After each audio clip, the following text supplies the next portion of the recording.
Welcome back, my friends. I am here today with my friend, Nic Kusmich. He is the founder of H2H Media Group, and we've already been having a great time off camera. We're done. Success. So we're going to attempt to have a real, not so serious conversation, but a real conversation at this point. Let's start with this. First of all, it's really good to see you again. It's been a long Too long, way too long. I know. Time. Yeah. Thank you for being here. Totally appreciate you. The pleasure's mine. And let's start here. What exactly is H2H Media Group?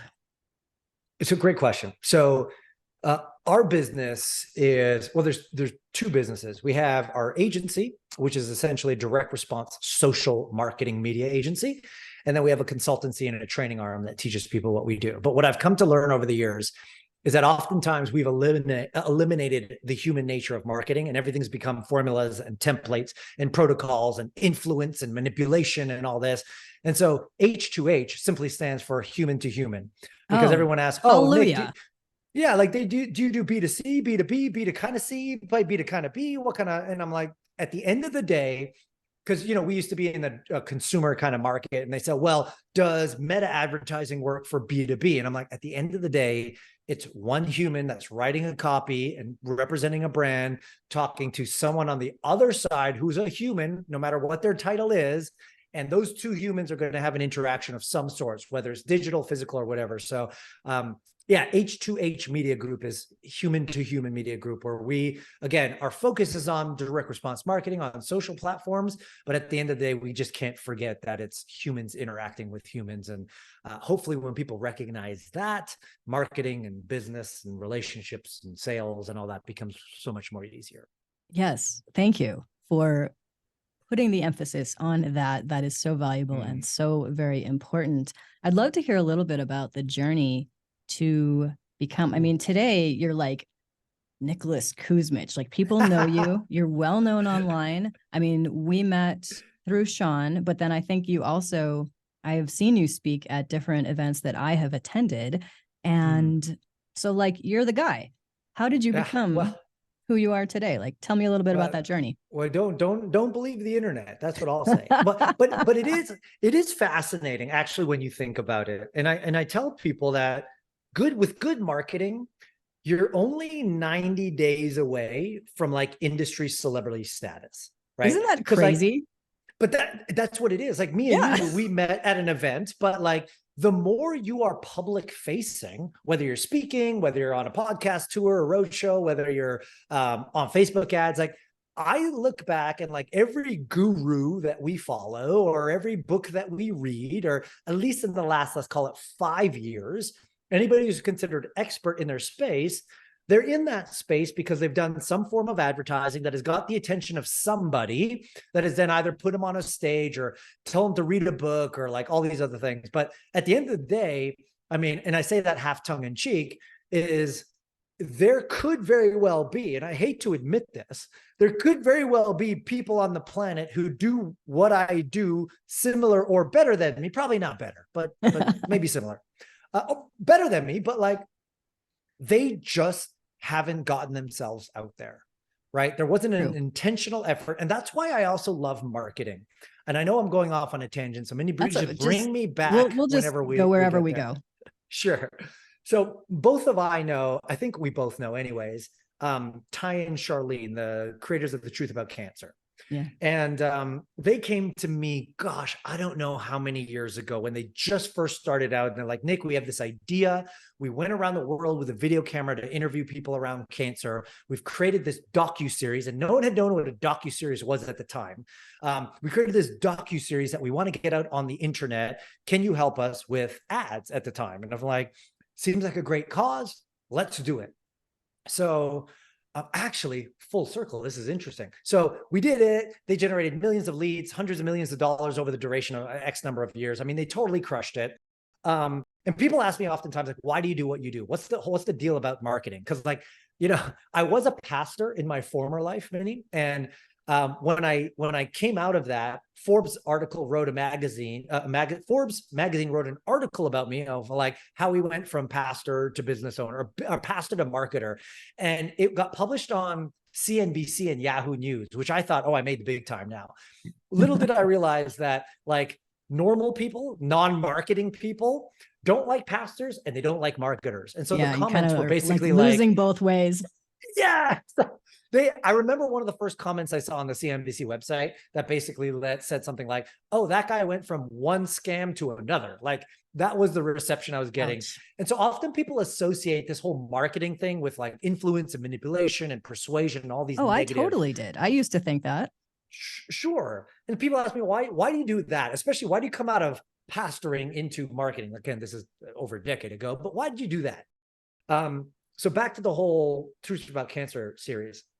So we were at a Genius Network event, their annual event in Scottsdale, several years ago. And I was having dinner with Sean. You're Sean. Yes. And beside him was, I don't know what he called him, but like, I called him his bodyguard. Like it was this young. That's what he called him too. Oh, okay. So, I'll tell you, because he thought it was so badass to have a bodyguard as opposed to it like kind of an is. assistant. So he was the bodyguard.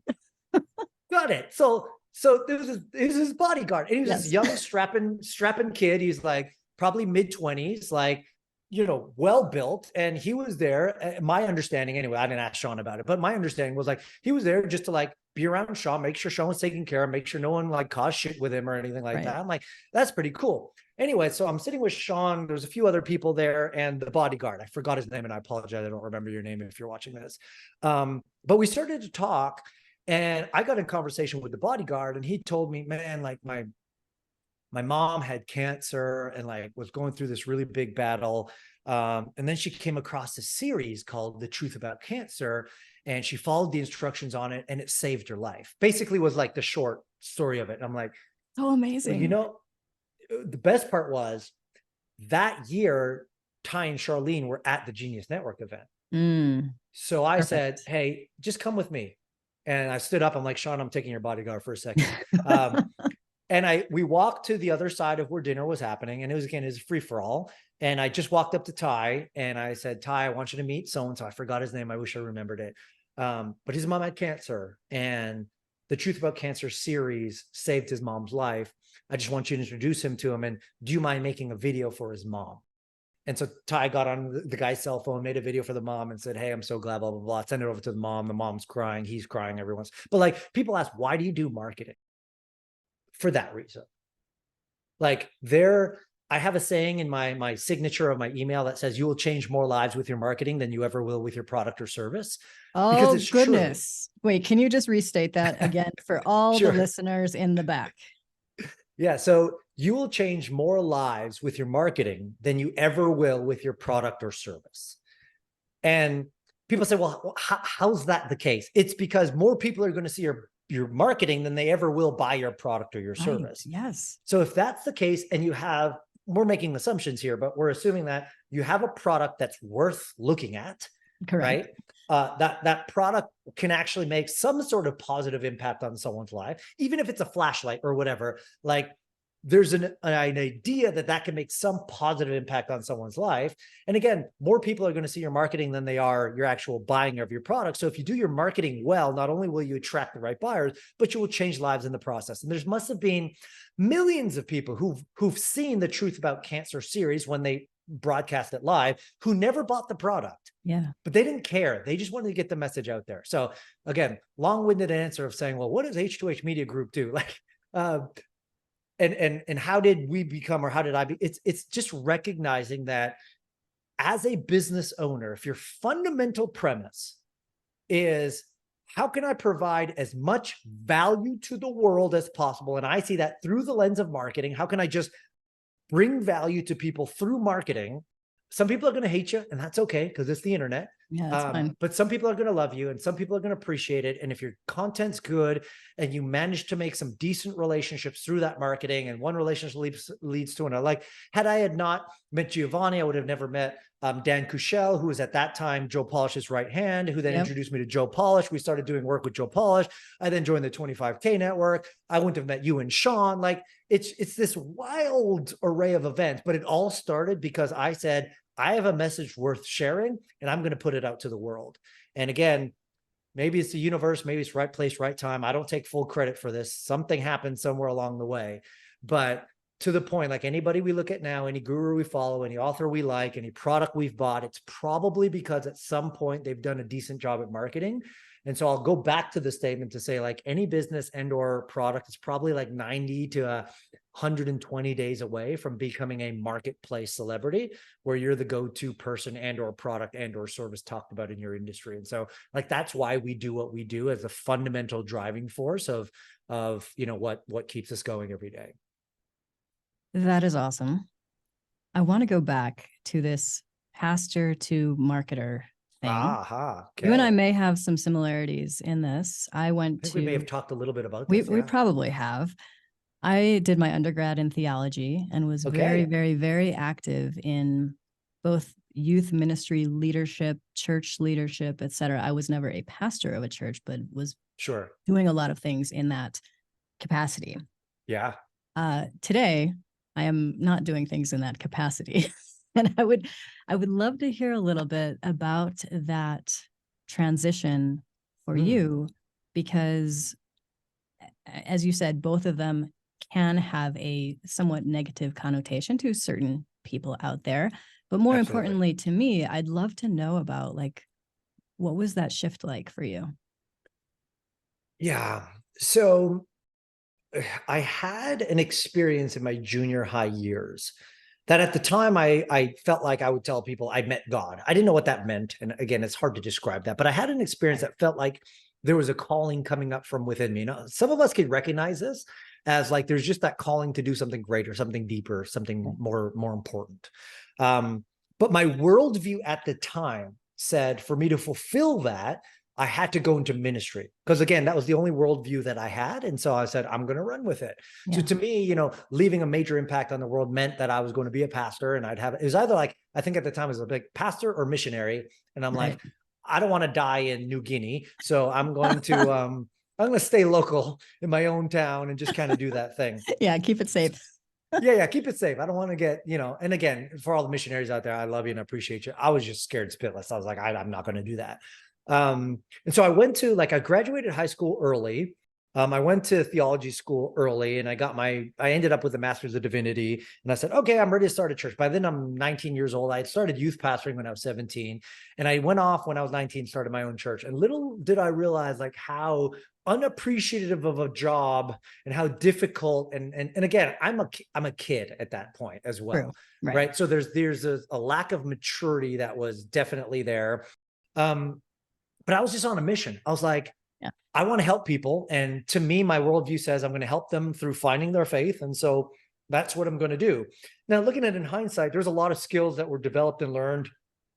You had to be on a stage every Sunday. So I had to learn how to speak. Right. You had to work with people's like real life issues. I was conducting weddings on one weekend and funerals on the next weekend. So there's like a level of maturity that I had to grow into. And then looking at it in hindsight, like, running your own church is very entrepreneurial. Like, you got to pay your bills, you got to pay your rent, you got to keep the lights on, you got to keep your members happy. You've got like all that stuff. It's quite similar. It is quite similar, but even harder. I would say, like, it's the gauntlet to like really test if you want to do it. But I did that for 14 years straight. Wow. And it was interesting where God, the universe, whatever you want to call it, I felt like in like the final 5 years of me being there was calling me out and said, your time's done. However, the other side of my mind is like, no, I'm going to persevere because that's what I'm called to do. I'm going to carry my cross, and this is what I'm, and even signs of people just coming up to me within my own congregation, and even being like, Nick, what are you still doing here? You're called to do something else, something bigger, something better. I'm like, no, I'm committed. Like, I must suffer and struggle through this. Exactly. This is my rite of passage. I'm going to just do it. And then something interesting happened where I said, you know what? Again, this is my last 5 years now. I was like, what's interesting is I feel like I have more questions than answers. And that caused some problems with some people, because a lot of people live vicariously out through their leadership, and their leadership has to be like, this is what it is. This is the truth. Don't doubt it, because they're looking for that kind of leadership. And all of a sudden I showed up to church one Sunday, brutally honest. And my message was like something along the lines of, and I didn't do it. It wasn't a statement. It was a question. but I said something along the lines of like, what if Jesus wasn't the Son of God? I'm not saying he isn't. Don't get me wrong. That's not a statement. It's a question. But from that position of question, how would we reevaluate the Bible? How would we reevaluate our faith? How would we reevaluate everything? The next Sunday I came and I just continued to ask questions. Well, what if hell wasn't real? And I wasn't saying I believed hell wasn't real, or it was. That wasn't the point. I was just like, what if? Right. And so I started to ask these questions, and people started to recognize what happened was basically half the congregation was like, what a breath of fresh air. Like, he is voicing things that I've held in my own mind, but was too afraid to mention. So let's explore these things together. And the other half is freaking the fuck out. And they were picking up rocks and about to stone me in public on the stage. Yeah. Yes. So anyways, what I started to recognize is maybe I'm doing more harm than good now. For these people, because they, you know, I was there as a leader to guide them through the faith, and now I have more questions and answers. Maybe it's just I'm not the right person to continue this journey with them. And so through a very interesting collaboration of events, I ended up, you know, resigning. My last Sunday, I believe, was 2010, was Christmas Sunday. It didn't fall on a Sunday, but we had our Christmas celebration, and that was my final hurrah. And I was like, you know what? I am never going to step foot in a church again, at least for another year. Like, I just need a break. Yeah. I just need to like find myself. I need to go on my own personal journey here and just like come to some sort of conclusions. Well, it wasn't, it wasn't until 2 weeks later or 1 week later, I saw an ad in an entrepreneurial Facebook group that I was part of when I used to live in Toronto, Canada. And it basically said, hey, my name is Giovanni Marsico. I've worked at Strategic Coach with Dan Sullivan for X number of years. I felt like I've got a behind the scenes look at how marketing works. And so I'm going to make a Dean Jackson type of offer to you. I didn't even know who Dean Jackson was. Right. I'm going to make a Dean Jackson offer to you, which is the cost to join my event is $500. But if you come, basically you pay after the event. So if you come and you didn't think it was worth it, you don't pay a thing. If you did think it was worth it, we're valuing this at $500. So you pay your tab after the event. And keep in mind, Mindy, I just want to make clear that even while I was a pastor, I didn't take a salary from the church. So I always had a side hustle to pay the bills. And my side hustle was some version of internet marketing. Like, I was just like, what do I need to do to like pay the bills? So I didn't have to take a salary from the church. So when we talk about the transition, it wasn't as drastic as people think. Like, I had a side hustle to pay my bills. It wasn't very much, but it paid the bills. And so when I heard this, I was like, oh, now that I'm not in the church anymore, I think I'm going to dive into this marketing thing. Sounds like a pretty good offer. And I remember, and I told Giovanni this after the fact, I remember telling him and thinking to myself, no matter how good this thing is, I'm just not going to pay. I'm going to say it sucked. Not because I thought I was a bad person, but honestly, because I didn't have the money. And I was like, I get it. I want to do this. So check this out, Minnie. So I click RSVP and I get an email with the event details, and it's held on Sunday, January 11th at an event center called the Berkeley Church. Oh, of course. Back in so church. It was a church that was converted into but it's still stained glass, A-frame stained glass windows, Berkeley Church. And it was an event called Archangel. And I was like, you've got to be freaking kidding me. Like, is this a fucking joke?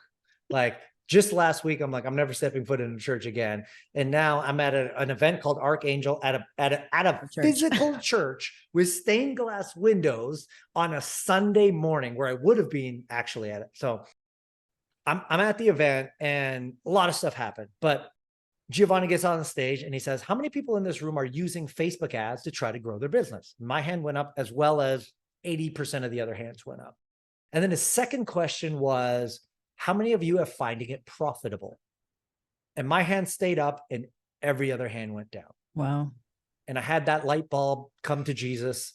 Halo, like, it's like the sunbeam came. This didn't really happen, but it felt like it did. Yeah, like totally. The sunbeam hit the stained glass at the right angle to like shine a yellow light on me. And it was, oh, and I'm like, and that's when I made the decision. Oh my gosh, I think I have a skill set here that is not yet fully understood in the market. I got to run with this. And so he did this thing at the event where you can, instead of like just getting up and introducing yourself, hey, I'm Nicholas and I do this, he calls them 126 talks. And you have 126 seconds to not tell anybody who you are, but give them a nugget of value that they can use in their life. So very quickly in my mind, I'm like, it seems like these people want Facebook kind of ad strategy. So I got up there, I gave a quick talk around 126 seconds around how to do ads and whatnot. And after the meeting, everyone came to me, was like, oh, can we get your help? And blah, blah, blah. Can you teach me how to do it? So I'm like, yeah, sure, I guess. Like, so those were my first few clients. And then the question became, oh, this is too complicated. Nick, can you just do it for me? And I'm like, I don't know, I guess. And the agency was born at the time. So we started an agency and a consultancy. And again, Giovanni was running his next event in LA. And he said, Nick, can you run the ads? And we ran the ads and we packed out the house. And so as a result of that, he's the one again who introduced me to Joe Polish, and like the whole spin of events happened. But yeah, like the transition was not as abrupt because I was kind of doing that already on my side hustle, but the sequence of events that led to it, that then led to me meeting more people and me meeting you and everybody else, was just, again, nothing. I wish I could take any sort of credit for it whatsoever, and I can't. But that's kind of the fun of it, right? Just to like piece together all those puzzle pieces and just say, oh, like this is now the full picture. Here's what's bananas about this. I didn't know Gio very well. I had maybe met him at Genius, but just recently I now am in his Synergy program, and I just had him on this show. So like I didn't even know that you and he like went way back. I didn't even know any of this story. Yeah. So like, this is hilarious to me. I'm just like, oh, of course. Like universe is like wink, wink. Yeah. Yeah. And I honestly thought like I'd be taking a year sabbatical. Oh, I see. And that was, that was over a decade ago now. But here's a great part. And for whatever it's worth, like, I actually think I'm making more of a significant impact doing what I'm doing now with more people and bigger reach than I was in my little 400-person church in Toronto. And I'm not to say one is better than the other, but like it all started with a desire to help people. And here now, 15, 20 years later, like the amount of people I'm able to help doing what I do now is far greater than what I could have done, with that. So it's just, it's a crazy sequence of events that kind of lead to where we are now. Yeah, I mean, it's the direct impact that you have, but also the ripple effect in that all of those people that you're helping to get their messages out into the world through advertising and marketing, they're now helping, X number more people. So that is awesome. All right. I want to ask you this because I myself, having grown up in the church, in a Christian religion, I had some messed up, and I won't like, I'm not saying I'm blaming it all on that. It certainly was my own system that I had going on internally, but I had some kind of messed up ideas about money and about wealth. Yep. So this is kind of a two-part question. One is a question I ask every single guest on this show, and it's to ask you what your personal definition of wealth is. But I would love you to expand on that a little bit and talk to me about how you see it coming from the world that you came from, because like I said, I had a similar experience. Yeah, it's such a great question. And I looking back on it, actually, I believe that we're just simply a makeup of our belief systems, and our belief systems then, lead to thoughts, and those thoughts lead to actions, and these actions manifest our realities around us. And it wasn't until I started getting into some deep inner work myself that I recognized that most of the thoughts that I held were of the particular strain of belief that I had in my faith practice. And for better or for worse, there's some great things about love and all the beautiful things that I think we should have, but there are some pretty damn messed up ones as well. Money being one of them. So it was funny because I started out in a faith practice that essentially would quote verbatim all the time that money is the root of all evil, which is not actually an accurate quote. Exactly. It's the love of money that's the root of all evil, but let's go with it. And it would just shun, and that was one of the reasons why I didn't take a salary from the church, because I didn't want people to say, you can't wear those clothes, you can't drive that car, you can't do this, you can't do that. Because I remember like when I was 18, and people didn't even remember, but I was 18 or 19, I bought a car as I was a pastor of a church, and it was like this 1995 BMW. Like it was a piece of crap that barely run, but it was a BMW. And I kind of always wanted a BMW at the time. And I remember like the heat I took from members of our church because like, well, he's the pastor. I'm like, I bought this with my own money, by the way. It wasn't your money. It was my money. But just the image of like, why would you do that? But then over time, I don't know if you remember the show. I thought it was hilarious. This was before Netflix even existed. I was going to say it was on Netflix, but it wasn't on Netflix. It's a TV show, maybe, or YouTube. Like, it's something about like gangster prosperity preachers. I don't know if you've seen the show. I've never even heard of it, but it sounds Oh, hilarious. it was hilarious. Is these like pastors of like small mega churches in America. Yeah. But they were all just like blinged out in like 8G wagons and like big gold chains, and they'd show up and it's all like paparazzi. Like, Oh it my was all about the gosh. prosperity gospel. And so I didn't go that far, but like I started being introduced to beliefs around, well, maybe God doesn't want you to be poor per se, but that was a weird reckoning that I had to kind of navigate.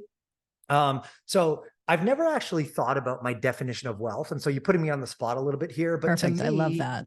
yeah, I hate that, but I know. I'm sorry.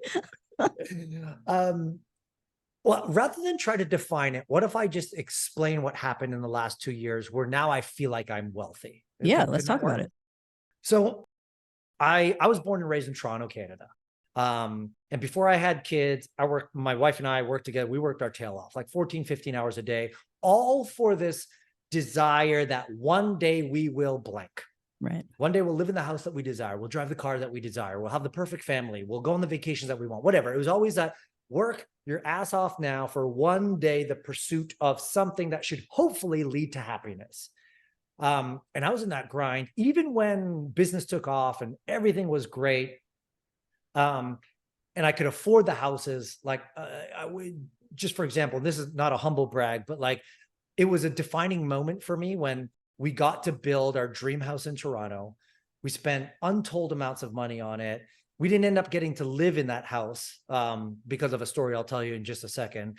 But we ended up selling the house, and the person who bought the house was Nick Nurse, who was the head coach of the Toronto Raptors. And then he just got fired from the Toronto Raptors, so he's selling that house and he's moving. I just saw that you posted that on Facebook. To Philadelphia. But it was just like this nostalgic moment for me to be like that was a house that we built. And I know we never got to live in it, but a well-known dude with a lot of money bought that house from us. And it was just that moment. I'm like, like, we were able to get from where we are to where we are today to be able to tell that story. Yeah. But I was in Toronto and we were able to afford the house, and I had a fancy car, and I still do. But like at that time, it was like, it defined me. Now it doesn't, then it did. I mean, we were in this grind. We're in the middle of COVID in 2021. And we're like, we just need to travel. We love to travel, but we couldn't leave Canada because of all the COVID regulations and all that. So we said, where are we going to go? And friends of ours had just moved to this place called Kelowna, British Columbia. And I'm like, I don't even know where that is. All I know is Vancouver, but I don't want to go to Vancouver because it's raining all the time. Let's just go visit some gorgeous. It's gorgeous, but it's raining all the time. So I love Vancouver, friends. But like, it is not liquid sunshine. It is terrible being soaked in rain 300 days out of the year. I hear you get used to it. But Kelowna's on the interior, just for example, is 300 days of sunshine throughout the year. You're surrounded by mountains and beautiful lakes and all this kind of stuff. And again, I'm a city slicker. I was born and raised in Toronto. That's all I knew. Okay. So we're like, let's go visit our friends in this town called Kelowna. Let's get out. Let's stretch our legs. Anyways, we come out here. We're visiting with some friends, and we're wake surfing for the first time. And we're on our friend's boat and we're wake surfing, and they're retired now. They had a huge exit. They sold their company for, I don't know, $600 million or something like that. They're now officially retired, enjoying their life. And they were on the boat, and his wife, who's like early 50s, I think, was surfing, like teaching us how to surf. Huge smile on her face and just enjoying life. And as we're doing that, Farron, my wife, turns to me on the boat and says, Nick, why are we waiting for the one day of that? I want that now. Yes. And I was like, and I looked at her, I'm like, so do I. And then the next thing she said to me was, do you think we could live here? And I said, I don't know, but let's figure it out. And so this was day 5 of our 10-day trip.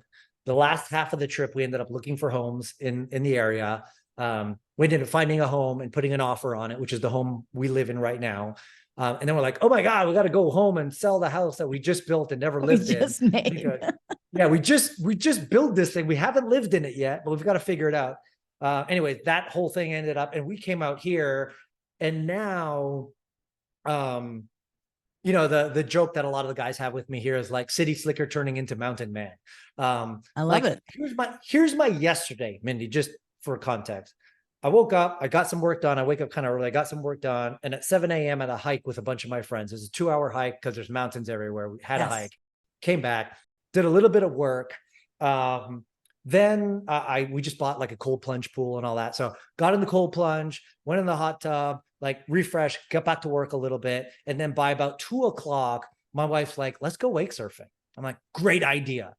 So we got in the boat and we went wake surfing for 2 hours with our kids. And like the kids were swimming, we were surfing. And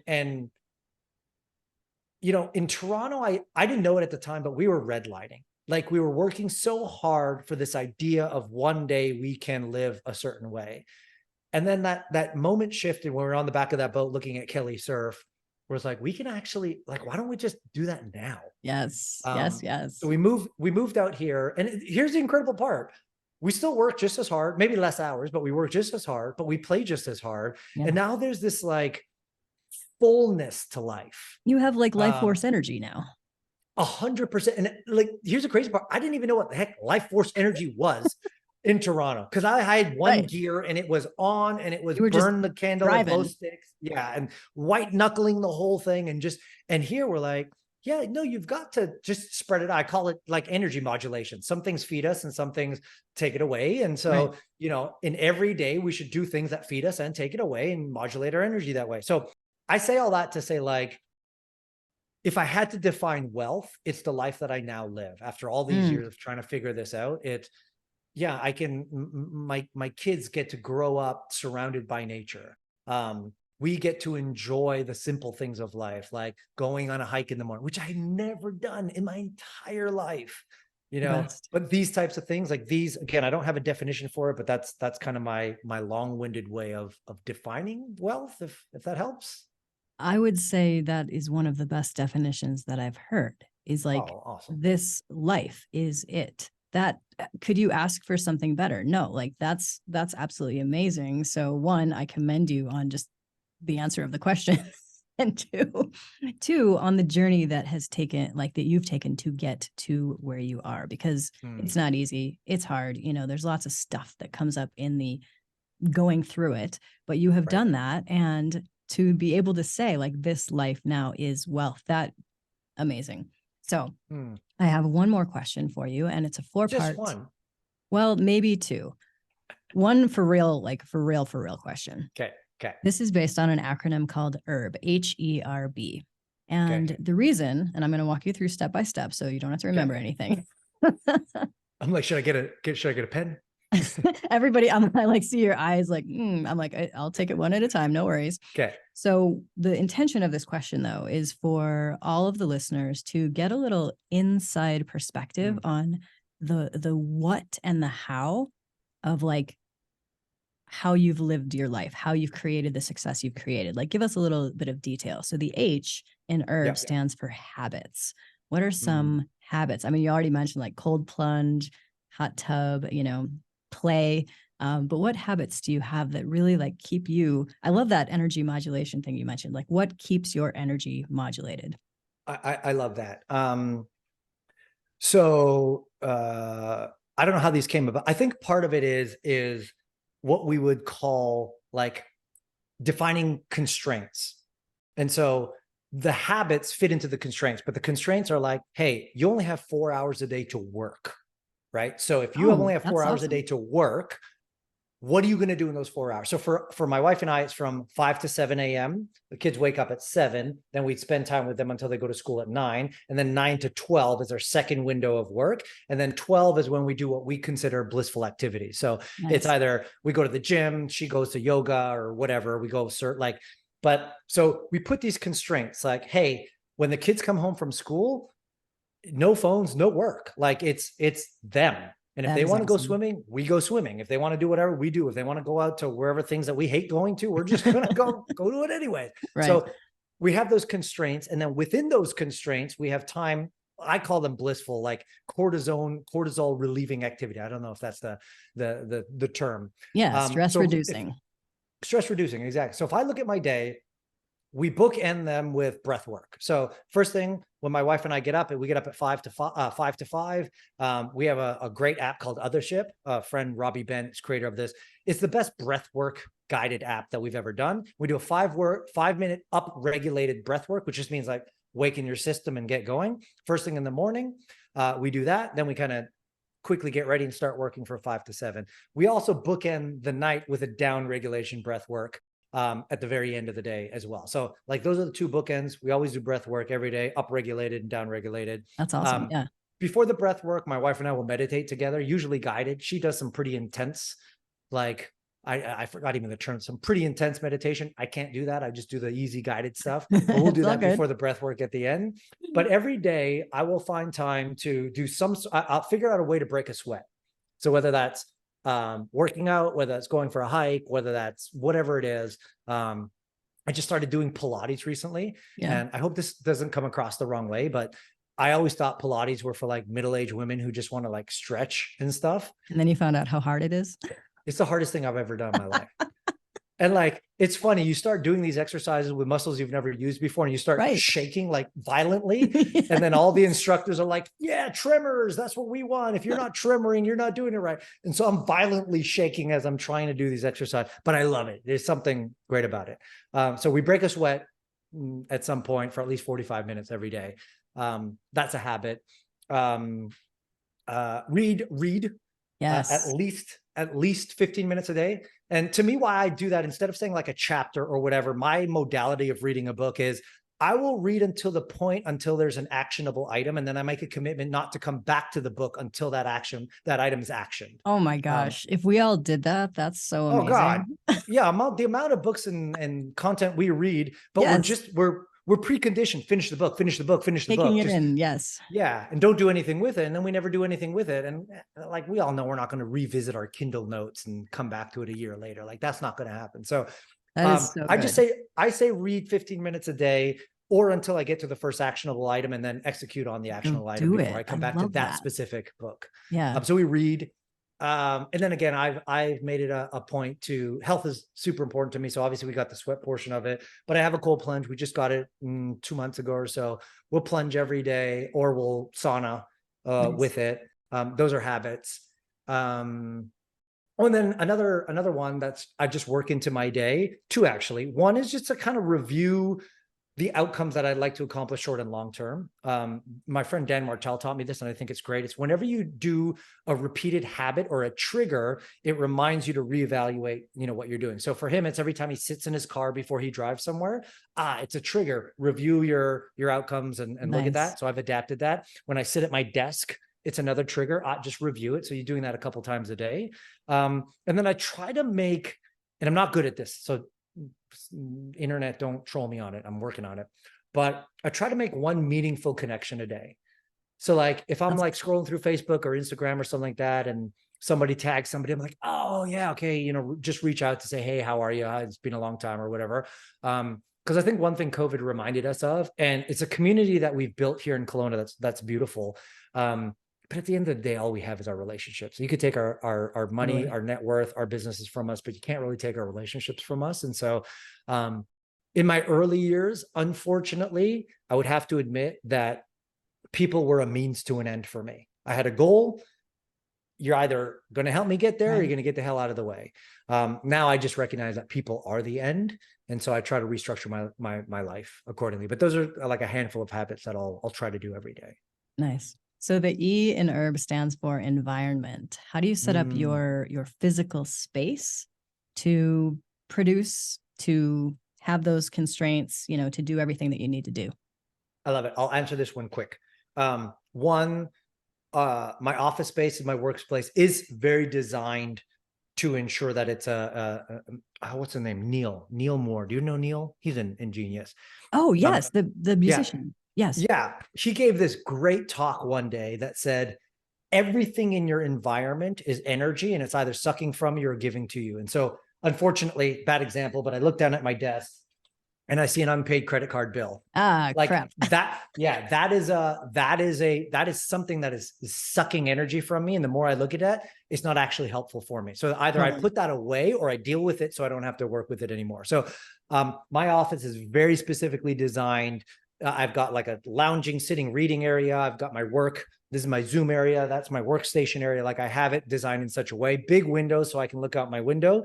And that would be the second part of the question. Like when we were looking for homes here, one of the non-negotiables for my wife was an unobstructed view, because it's a very mountain town. And so if you look out my window right here behind you where you are, it's just mountains and lakes, and I get full view of that. Nice. We put our hot tub out there and we put everything out there, and our outdoor environment is so, yeah. I have recognized, and I've already alluded to this, but like where I live and where I do life, is one of the greatest contributing factors to how I feel. And I didn't know that before. Oh, wow. So the entire environment, whether it's the physical desk and the colors that are selected for everything, as well as where we choose to live and the views that we have from our office are paramount. I wouldn't have said this 4 years ago, but now that I'm here, non-negotiables. I'm glad we're talking about it now then, because I totally agree with that. So important. So the R in resource, or sorry, the R in herb stands for resources. And that could be books, programs, courses, people, whomever. You already mentioned, the relationships, your network. Yeah. What other resources, and specifically, which ones have been most impactful to you that you would recommend to others? It's an interesting question, because I feel like that answer is seasonal. Right. Because someone already asked me, like, what's your favorite book? I'm like, well, depending on what season you are in life and what you need. Or which genre. Right? Oh, yeah. Well, exactly. Which genre. So rather than specific ones, like if I look back and I just try to give credit where credit's due, and I know that by doing this, I'm going to like isolate out people out. So I apologize. It's like when you win an award at the Oscars and you forgot to thank your producer. Can't name everybody. Yeah. I don't want to do that. But like, you're in Giovanni's program. He's been a close friend of mine. He was a great resource to like helping me where I am today. Joe Polish at the time, 25K Genius Network was a great resource for me at the time. I spent 7+ years in Jason Gaynor's group mastermind talks, where my community that I now live with in Kelowna, like within that 18-month window, 12 families moved into this Kelowna area. So we have this like built-in community, which is amazing. Awesome. But that all came from, Gaynord's mastermind talks thing. So rather than kind of continuing to name single things off, I would say that my greatest resource, whether not knowing it or not, has always been the outcome of being part of some sort of community / network / mastermind / program / however you want to define it. And look, there's seasons in our lives. And so I'm no longer in these groups that I used to be, because I've evolved as a human and I'm going on to other things. But any good relationship, any good resource, any good book, any good course, any good lesson, any good training, any good relationship, like we met. So I would say that if you have to double down on something, double down on either some sort of a network mastermind-ish type thing, or some sort of a coaching program where you could also learn from people you respect, but also be in a community. Because again, and we've already alluded to this, like relationships at the end of the day are everything. And so if you can surround yourself with great people, and it costs money to do that, but that's okay. That's the greatest investment you can make. Totally worth it. That would be the resource that I might speak of there. Nice. That is awesome. And I love that so many of them are connected too, because, we had Genius, I think, where we met, but then where I saw you, I just am now thinking about it, was Brian Kurtz's program. So that's like right. Just so many different, I know man. He's been on the show too. He's a dear friend, and like so many great people in that whole huge community. So let's wrap this up with the B. The B stands for beliefs. What are your current worldviews, or the ways in which you see the world, that have been the linchpins, like have been the main things that have helped you achieve everything that you've achieved or become who you have become? Well, on the bigger meta level, I've come to understand over the last few years, after doing a lot of deep work, and we always hear this. We watched whatever the movie was, The Secret, and we read Napoleon Hill and all that. And there's all this talk about like you attract what you believe in, and so on and so forth. I I think a spin-off of that I heard recently that I really, that resonated with me. It triggered me, but it also resonated with me. Oh, well, those are the best ones. Yeah. Is that we only attract into our life that which we feel worthy of. Mm. And that hit me because I'm like, no, that's not true. I attract all this good and the bad. Well, I'm attracting it all. Like I take responsibility for these subconscious thoughts that are going in my mind. But like I started to recognize like whatever I have in my life right now is only capped at what I believe I'm worthy of receiving. And so my work on a personal level is to open up and to a great doctor friend of mine who took me through one of my earlier journeys, let's call them, said something along the lines of, it's not about becoming anything new. It's about unbecoming all the trash that we've attached to who we really are. So my journey in the belief system is identifying the things in my life that have latched on to me and unbecoming those things to better represent who I really am. And that's a lifelong journey, I recognize. But between the worthiness and just recognizing who I really am, I think if we can get to that point, we can create the lives we desire, we can have the impacts that we desire. And the only thing really holding us back are some of those thoughts around what we're worthy to receive. Yeah, absolutely beautiful. And to that journey, I would say hugely, I'm a big advocate of, and I've talked a lot about all that stuff on this show. So yes to all of that, to doing the work.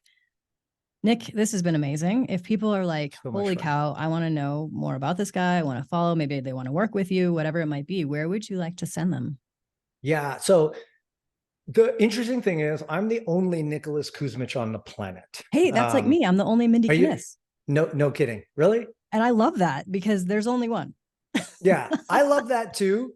Under the condition that you can spell my name right. Like, well, I'm sure people are like, how do I spell Kinnis? Like, is it K? Is it yeah. So exactly.